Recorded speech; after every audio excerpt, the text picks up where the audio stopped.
महिला को गलती से पता चला उसका पति देर रात अपने पहले प्यार की तस्वीर देखते हुए रो रहा था। शादी के बाद उनके बीच होने वाली अंतहीन बहसों के बारे में सोचते हुए उसे आखिरकार एहसास हुआ कि यह शादी शुरू से ही एक गलती थी। उस समय उसने अपने डॉक्टरी करियर को उसके लिए छोड़ दिया था, उसकी हर जरूरत का ख्याल रखने के लिए घर पर रही, यहां तक कि उसने उस बच्चे को भी छोड़ दिया जिसकी उसे चाहत थी, लेकिन वह अभी भी अपने पहले प्यार को नहीं भूल पाया था। अंत में उन्होंने तलाक लेने का फैसला किया। तलाक को अंतिम रूप देने के रास्ते में वे एक कार दुर्घटना में फंस गई। वाहन में विस्फोट हो गया। आग की लपटों ने तुरंत उनके अनिच्छुक चेहरों को निगल लिया, लेकिन जब उन्होंने अपनी आंखें खोली तो वे दोनों उस पल में लौट आए थे जब वे पहली बार एक साथ थे। जिस क्षण उनकी आंखें मिली उन्हें एहसास हुआ कि वे दोनों पुनर्जन्म ले चुके हैं। इससे पहले कि वे इसे समझ पाते उस आदमी का पहला प्यार सामने आ गया। जिस महिला को वह चाहता था उसे देखकर उसने तुरंत अपनी पत्नी का हाथ छोड़ दिया और अपने पहले प्यार के साथ विदेश में पढ़ाई करने का फैसला किया। 7 साल एक झटके में बीत गए। महिला ने एक खूबसूरत अरबपति से शादी की।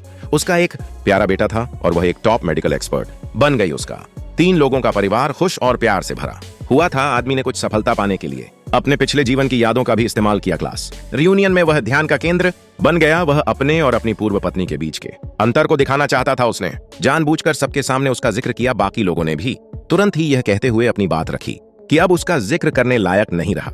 उसे लगा कि वह शर्म के कारण पुनर्मिलन से दूर रहेगी, लेकिन अगले ही पल वह अंदर चली गई और उसे साधारण कपड़े पहने देखकर सहजता से केक खाने लगी।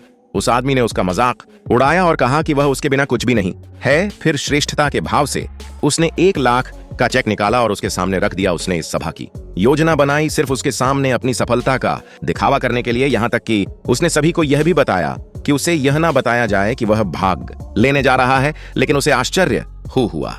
उसने सिर्फ चेक पर नजर डाली और हंसी, फिर बिना किसी हिचकचाहट के उसे वापस कर दिया। उसे उसकी दया की जरूरत नहीं थी और उसने उससे कहा कि अब उसके पास जो कुछ भी है वह सिर्फ उसकी पिछली जिंदगी की यादों से उधार लिया गया है। उसकी बातों से वह क्रोधित हो गया। उसने उसे मारने के लिए अपना हाथ उठाया। तभी उसे अपनी कंपनी के मैनेजर का फोन आया जिसमें कहा गया था कि वह एक अरबपति से मिलने वाला है। इसलिए वह एक पल के लिए हॉल से बाहर चला गया, लेकिन उसे पता नहीं था कि वह महिला अरबपति की पत्नी थी। उसके जाने के बाद उसके बेटे ने उसके लिए स्ट्रॉबेरी केक का ऑर्डर दिया क्योंकि उसकी अभी अभी सर्जरी हुई थी और उसने अभी तक कुछ नहीं खाया था। छोटा लड़का जो अपनी माँ से बहुत प्यार करता था उसके लिए एक मिठाई लाना चाहता था जो उसकी पसंदीदा थी। जब शानदार केक बैंक्वेट हॉल में पहुंचा तो पहले प्यार ने मान लिया कि यह उसके लिए है, यह मानने से इनकार करते हुए कि यह उस महिला के लिए था। उसकी आपत्तियों को नजरअंदाज करते हुए उसने रसीद पर अपने नाम से साइन, फिर उसने एक टुकड़ा काटा, महिला के पास गई और इससे पहले कि वह कुछ प्रतिक्रिया दे पाती उसने केक उसके पूरे चेहरे पर लगा दिया।